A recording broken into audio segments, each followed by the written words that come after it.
The wind had turned by the time he reached the edge of Abner's Crossing. It came down from the north that morning, colder than it had any right to be in midsummer. Blew dry across the flats, lifting the dust from the wagon path, tossing it into the sky like a veil. That dust clung to the man's hat, to the sleeves of his coat, to the creases in his sun-worn hands. He hadn't spoken since sunup. The mules didn't seem to mind. They knew their way home. Clint Harlan wasn't the kind of rancher folks told stories about. He wasn't big like Wade Halpern, and he didn't own more cattle than a man could count. He kept to his business, didn't attend dances, didn't drink too much, didn't talk more than a man needed to. But he had something in him the others didn't, a stillness that didn't come from fear or weakness, the kind that comes from knowing there's nothing left to prove. He wasn't looking for trouble that day. He thought he'd handled all the trouble that was his. Then he saw the sack. It was lying just off the path, maybe 20 yards out from the bend near Old Miller's fence line, where the mesquite thinned and the wild oats grew too tall for a child to see over. At first glance, it looked like something dumped off a freight wagon. A bedroll maybe, or a canvas bag gone soft from rain. But something about the shape of it, the way the rope had been tied, not tight, not clean, just frantic, made him stop the team. He climbed down, walked to it. The ground was soft beneath his boots, too soft, and when he bent to touch the fabric, he heard it. A voice, faint, cracked. "Please, take them off." Clint's breath caught. He squinted at the sack. "Ma'am?" he said. No answer, just the rise and fall of breath from inside. He pulled his knife from his belt and sliced the rope in a single practice stroke. The sack sagged open, and Clint Harlan, who hadn't flinched at gunfire or backed down from rustlers, took a half step back. Inside was a woman, curled, bruised, breathing hard. But it wasn't her face that stopped him. It was what covered it. A cloth mask, something sewn tight across her skin, pale and streaked with blood where it rubbed her cheeks raw. The fabric had no eye holes, no slits for air, just a seam down the center that had been pulled taut and stitched like someone had wanted to make damn sure she never took it off. Her hands were bound, too, wrists purple with strain. "Please," she whispered again. "Take them off." Clint didn't move at first. Then he knelt, reached for the seam. She flinched. "It's all right," he said, his voice low and steady. "I'm not here to hurt you." With careful fingers, he slid his blade beneath the edge of the cloth. The first stitch popped, then another, and as he pulled the mask away from her skin, inch by inch, the shape beneath it revealed itself. A nose broken long ago and badly healed. Lips split at one corner, but full. Eyes closed at first, then opening slow. He froze, because the face that looked back at him wasn't afraid. It was angry. She didn't cry. She didn't plead. She just blinked once and said, "You took your damn time." Back at the ranch, he put her in the old washroom behind the barn. Not because he meant to hide her, but because the house was too quiet, and he didn't want that quiet breaking around her just yet. He brought her water, a blanket, bread he'd baked the night before. She didn't eat it. "Wasn't you supposed to find me?" she said. "But I'm glad it was you." He looked at her for a long time. "You know me?" "Not by name," she said. "But you're the one who doesn't ask questions when he helps someone." He didn't answer that. Instead, he crouched beside the tub and handed her a damp cloth. "You got a name?" She wiped her mouth, looked at him through the dim light. "Don't say it anymore. Last man who used it kept me under a floorboard for 3 weeks." That was the first time Clint let something show in his face. Not pity, he didn't waste pity. Something colder, more still. "Who did this to you?" "Not one man," she said. "Many, but one more than the others." "Why the sack?" She looked down at her arms, bare and thin. "So I couldn't see the road. So I wouldn't know where I was going when I was sold." She looked up. "But I remembered the wind. I remembered the way the trees thinned near the fence line. I remembered how dry the dirt got when it turned east." Clint understood. "You were sending yourself back." She nodded. "And praying someone would open the sack." He sat on the floorboards beside her, elbows on his knees. "What's under the bandages?" he asked. She looked away. "Scars," she said. "You don't want to see." "Maybe not," he said. "But I ain't afraid." She hesitated. Then she unwrapped one arm, slow, careful. The skin underneath was marked in a pattern, burns arranged like symbols. Some fresh, some healed into pale, slick lines. Not the random violence of a beating. Ritual. Intentional. "They branded you?" "Not like cattle," she said. "Like currency. Every man who bought me left a mark. Said it was how they'd prove I was theirs if I ran." "And did you?" She looked him dead in the eyes. "I didn't run. I waited. I watched. I counted. And then I lit the place on fire." Clint stared at her. She didn't flinch. He stood, poured another cup of water, handed it to her. "You're safe now." "No one's safe," she said. "Not until they're all gone." "Who's left?" "3. And you know where they are?" She nodded once. "I can't stop remembering." They came 2 nights later. Clint knew they would. He saw the dust from the ridge just before sunset. 3 riders, slow and deliberate. Not the kind that asked for directions. The kind that asked if you had any last words. He put out the lamp, moved her into the cellar under the old smokehouse, locked the latch from the inside. Didn't explain why. She didn't ask. When the riders reached the gate, he stood waiting in the yard. The tallest dismounted first. Long coat, thin mustache, hands too clean. "We're looking for something," the man said. "Most folks are," Clint replied. The man smiled, wide and wrong. "She belongs to us." Clint said nothing. "We just want what's ours," the man continued. "No need for this to turn ugly." "It already is," Clint said. Then he shot the man in the throat. The second one reached for his rifle and caught 2 in the gut. The third ran. Clint didn't chase him, because by the time he turned around, the woman was standing in the yard, barefoot, face calm, holding the rope from the sack they'd stuffed her in. She stared at the dying man on the ground, walked over, knelt. "You remember me?" The man couldn't speak. She leaned closer. "Good." And then she wrapped the rope around his neck and pulled until he stopped remembering anything at all. They buried the bodies behind the barn. Not for mercy, for fuel. She planted the cloth mask on the grave like a flag. And Clint, watching from the porch, knew without asking that the last name on her list hadn't been spoken yet. Because it wasn't just about running. It was about going back. Not to what she'd lost, but to what was still hers. The next morning, Clint found her standing barefoot on the edge of his field, facing the sunrise. The wind pushed at her long black hair, lifting strands like ribbons off her back, but she didn't seem to notice. She held the same length of rope in her right hand, the one they'd used to bind her, the one she'd used to kill the man who'd come for her. It wasn't bloodied now. It was clean, coiled. "You sleep at all?" Clint asked, keeping his voice soft. "No. Eat." "Not hungry." He didn't press. Instead, he stood beside her, hands in his coat pockets, watching the same line of sky. The earth smelled of dew and cattle and wood smoke. Her toes pressed into the dirt like she belonged there.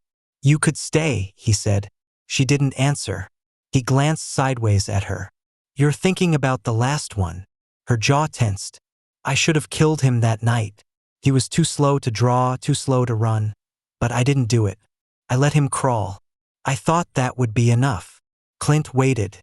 She looked at the rope. "He's the worst one," she said. "He was there at the start. He bought the first brand. Paid extra to make it deep." "What's his name?" She shook her head. "He changed it. Bought a deed. Put on a preacher's collar. Married a woman who don't know what he is." Clint's brow furrowed. "Where?" She turned, met his eyes. Greystone Hollow. He'd heard the name. It wasn't a town, it was a clearing. A church and a graveyard. Maybe 6 cabins, a general store. Quiet folk. Isolated. The kind of place where a man could start over and no one would ask who he used to be. That's why he'd gone there. To disappear. Clint harnessed the team before sundown. 2 rifles, a shotgun, and his .44 revolver, all cleaned and loaded. He offered her his long coat, and she took it. It hung off her shoulders, sleeves too wide. But she rolled them up, tied them at the elbow with cut strips of linen. She wore no dress, no bonnet. She looked nothing like the kind of woman who should have been riding toward a church. Which was the point. They left before dark. Didn't speak for miles. Greystone Hollow sat beneath a ridge thick with juniper. As they approached near midnight, moonlight touched the tips of the chapel roof. It was whitewashed, plain, with a crooked bell that hadn't rung in years. There were no guards, no lanterns, just quiet, the kind that lets you hear your own bones move. They left the wagon behind, tied the horses near the creek. She led. Every step was deliberate. She didn't ask for permission. She didn't ask for help. She just walked up to the chapel door and pushed it open. The wood groaned. Inside, the pews were empty.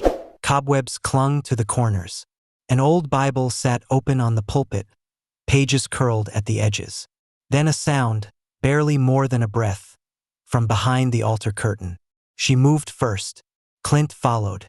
They found him there, kneeling on a worn rug, whispering into a cracked glass vial filled with dark liquid. He didn't look up, not even when she stepped into the light. "I knew it'd be you," he said. His voice hadn't changed. Clint saw it hit her like a slap. She straightened but didn't flinch. "You lied to them," she said. "I preached the word. You bought me. I saved you." "No," she said, stepping forward. "You bought me, like you bought the others. Like you branded me and left me in that stone room for 2 winters. He looked up now, and his eyes were empty, not afraid, just hollow. "God forgives," he said, smiling faintly. "I don't," she said. Then she lifted the rifle. Clint stepped forward, put his hand on the barrel. "Wait." She didn't lower it. He spoke, calm. "You shoot him now, it ends fast. You carry that forever. Let him speak. Let him show you what kind of coward he really is." She hesitated, then nodded. Barely. They tied him to a chair inside the chapel. She circled him slowly, looking at the worn floorboards, the frayed hymnals, the way he'd built his new life on rotted planks. "I used to dream about this place," she said. "When I was locked underground, I'd dream of churches, of light." He didn't reply. She stopped in front of him. "You kept the mask," she said. He blinked. "What?" "You kept it," she repeated. "I saw it in your trunk."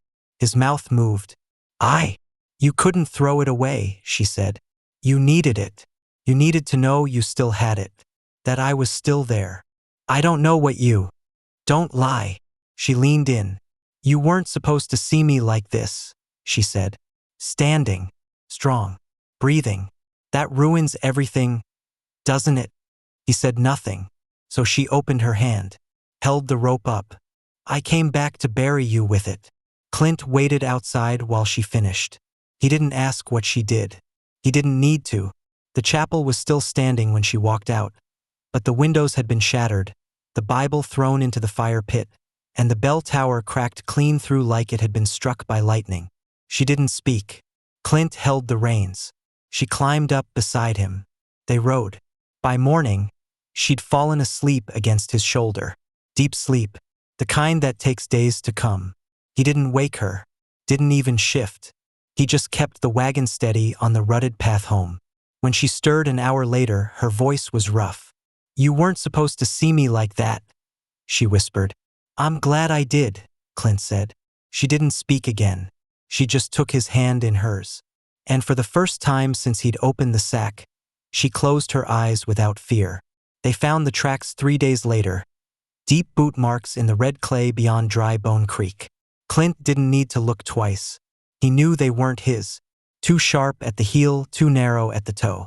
Eastern-made, polished hard, the kind worn by men who didn't work land but carried iron just the same. She saw them too, didn't say a word, just crouched near the edge of the impression and laid her fingers gently across the print. "They're looking for him," she said. "Preacher's gone," Clint reminded her. "They don't know that yet." She stood, eyes moving across the horizon, not just watching, listening. Clint had seen Comanche scouts do it before.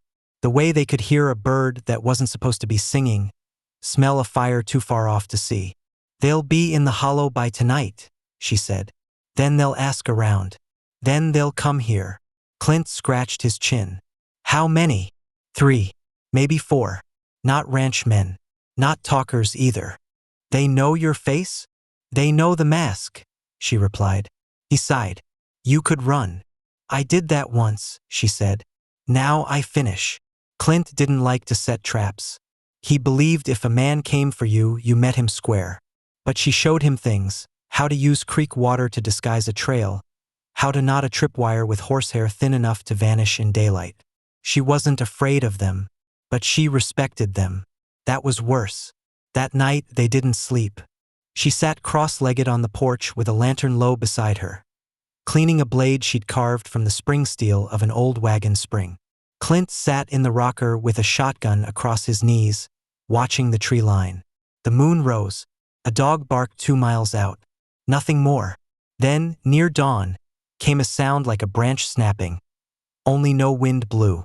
Clint stood without a word. She was already moving. They reached the barn just as the second sound came. A crunch of boot on gravel, fast. "Flank," she whispered. "One left, one center. The right one's green. That's the one we take." Clint peeled off left. She vanished into the trees. Then silence again. It didn't last. Gunfire cracked like dry bone. A single shot, then a groan. Then 2 more. When Clint emerged from behind the shed, the first man was down. His rifle lay in the grass. The second one was stumbling backward, bleeding from the hip, trying to make sense of what he'd just seen. The third, a younger man, twitchy, turned to run. She stepped out of the shadows like a flame. "You tell them," she said, voice low and hard. "Tell them the ghosts you chase leave scars." The boy looked at her, at the face once covered, now hard as flint, and he nodded once. Then he fled. She knelt beside the second man, the one still groaning. "Who sent you?" The man coughed, spat blood. We just wanted the girl." "I'm not a girl," she said. "I mean the preacher. He owed them. Said she was property." She leaned closer. "No one owns me." Then she stood, turned to Clint. "I'm done hiding." Later, they sat by the fire, the bodies buried deep in the ridge soil. Clint poured 2 cups of coffee, handed her one. She didn't drink right away. "They'll send more." "Let them," he said. "They won't stop. You're not alone anymore." She looked into the fire. "No," she said, "but they'll come for you too." Clint smiled faintly. "I know." And then she told him something she hadn't said before. "I used to be someone else. I had a name, a place, a brother who sang to me, a father who carved. They took all that. They burned it out of me." Clint looked at her. "But you're still standing." She nodded. "And that scares them more than the fire." By the next week, the boy who ran had spread the story. Said he saw a Comanche woman dressed in shadow, with eyes that burned and a blade that hummed when it struck. Said she came out of the trees like smoke and vanished the same. Said she wasn't a woman at all. She was a ghost. And ghosts don't leave tracks. But tracks were there. Fresh. Leading west. That night, Clint found her sitting under the open sky, staring at the stars. "Where to now?" he asked. "There's a man in Santo Ridge. Not one of the buyers. Worse, he ran the auction." Clint nodded. "He's on the list." She looked at him. "You're not afraid anymore." "I was never afraid of them," he said. "I was afraid of watching you ride into it alone." She reached out, took his hand. "Then don't watch." Santo Ridge wasn't on most maps. It was the kind of place you had to hear about in whispers, or follow a trail of old scars to reach. High hills, dense pine, and the kind of cold that settled into your teeth. Clint had never ridden out that far, but she had. She didn't speak much on the way. Just rode with her eyes narrowed at the wind, jaw clenched, one hand always resting on the sack. It had changed. Clint noticed it one evening, campfire crackling low. She was sitting cross-legged across from him, oiling the hide of the sack like it was skin. He watched her, the slow and deliberate way she moved, and finally asked, "You still see it when you sleep?" She paused, then nodded. "But not like before." "How's that?" "Before it was heavy. Now it listens." Clint said nothing. He didn't know if she was talking about the sack, the memories, or something else entirely. Maybe they were the same thing now. Santo Ridge rose up sudden. Sharp cliff walls surrounding a sunken gulch full of broken wagons, tents stitched together with rusted wire, and men who didn't use last names. The kind of men who'd seen the edge and stepped off it gladly. She didn't hesitate. She tied her horse at the mouth of the pass and walked in, just like that. Clint followed half a step behind. The smell hit them first: grease, old liquor, blood on dirt. Then the eyes, shifting from shadows, watching her every step. They knew her. They remembered her. But no one moved. Not yet. The one they came for wasn't hard to find. He stood in front of a lopsided shack with a bottle in one hand and a girl not older than 15 in the other. The girl didn't speak. She didn't cry. She just stood there, limp, as the man leaned against the doorframe. He saw her coming and smirked. "Well now," he said, voice like broken gravel. "Look what the dogs dragged back." She stopped a few feet away. Clint moved to her side. The man noticed. "This him?" he sneered. "You dragging a rancher through your graveyard now?" Clint didn't reply. The man stepped forward, shoving the girl behind him. "You still got the mask?" Her eyes narrowed. "You still got the scar?" He laughed, reached up, pulled the collar of his shirt aside to reveal a jagged line that ran from ear to neck. "You were a fighter. I'll give you that." "I wasn't fighting," she said. "I was surviving." "Same thing." "No," she said. "It's not." And then she dropped the sack. It hit the ground with a thud, heavier than it looked. The man's face changed. He knew what was in it. Or maybe he didn't. Maybe he only feared what it might be. Either way, he stepped back. Clint leveled the shotgun. The girl behind the man bolted. Smart girl. Fast. The man didn't move. "You come all this way just to kill me?" he asked, voice suddenly quiet. "No," she said. "I came to remind you." "Of what?" She crouched beside the sack, opened it slowly. The man flinched. Inside wasn't a weapon. Not exactly. Clint saw it now. Bones, burned pieces of fabric, a broken nameplate from a rail yard, a small carved animal. Remnants. She took one out, held it. "You remember this?" He blinked. "Where'd you get that?" "You gave it to me," she said. "Right before you sold me." "I didn't sell you. You took the money." He swallowed. "I didn't know what they'd do. You didn't care." Then she looked at Clint. "Cover your ears." Clint had never heard a sound like that before. It wasn't a scream. It wasn't a cry. It was something older, raw and low and rising like smoke from a fire you thought was out. It filled the ridge, filled the man. And then it broke him. He fell to his knees. She walked up and placed the carved animal on the ground in front of him. "You remember now," she said. "You see me.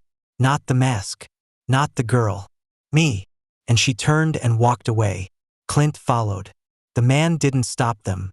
Didn't move. Didn't speak. They didn't speak until they reached the rise again. Then Clint asked, "Why not finish him?" She didn't look back. "Because he has to live with it. They all do. That's colder than killing him." "I'm not cold," she said. "I'm tired." They camped that night on the edge of the ridge, high enough to see the stars again. Clint lit the fire. She sat with the sack beside her, open now, the pieces of her past laid out like offerings. Clint leaned closer. "What happens when the sack is empty?" She looked up at him. "It never will be," she said. "But one day, it won't be yours to carry anymore." She said nothing. But when she leaned her head against his shoulder, he didn't move. He just stayed there, breathing with her. The rains came early that year. Sheets of it poured from the sky in cold gray slants, and the wind across the plains began to carry the kind of bite that made animals restless. Clint patched the roof twice, but the water still found its way through the seams. In the quiet, between drops on tin, she sat with the sack open, running her fingers over each relic again and again, like she was reading them. And maybe she was. There were only two left. Two names. Two faces. Two pieces of herself she hadn't touched yet. Clint could see the way it weighed on her. How her shoulders sat lower now, how her voice was slower when she spoke. The fire in her hadn't gone out. It had just turned inward. She didn't say where they were going next. But he knew. Back to where it started. They rode out at dawn, through wet fields and rust-colored hills that steamed under the morning light. She wore the coat he gave her, black, worn at the seams but strong, and kept her hair braided tight down her back. The sack was tied behind her saddle, the flaps wrapped in oilskin. It hadn't spoken in days. By the time they reached the crossing at Bitter Fork, her horse was limping, and Clint's arm ached from the cold. They camped under a ledge of stone and shared jerky without speaking. He offered her the last of the coffee. "You don't have to come," she finally said. "I know," he answered. She looked at him. "But you are." He didn't smile. He just nodded. The place had a name once. She never spoke it. Now it was just emptiness. Burnt earth. Ruined beams. A stone well half covered in vines. The sky was wide, the wind louder. But beneath all that, something still pulsed. Clint felt it the moment they stepped across the old property line. Like the ground remembered what was taken. "They're still here?" he asked quietly. She shook her head. "Just one." She walked ahead, slower now.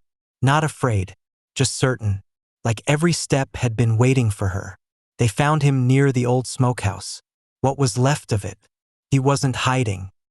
He was sitting on a stump, whittling a piece of wood, as if the past wasn't rising from the dirt all around him.